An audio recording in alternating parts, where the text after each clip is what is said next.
Hello everyone, so today I'm gonna show you how to mention someone in your Insta story. So first of all, you have to go to your Instagram profile and then go to your profile and post a story. Okay, so I'm gonna post this one. Yep.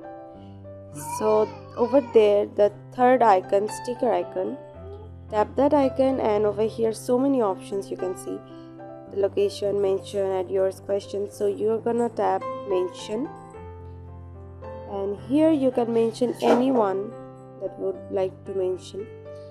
So I'm gonna mention Shaj Coach.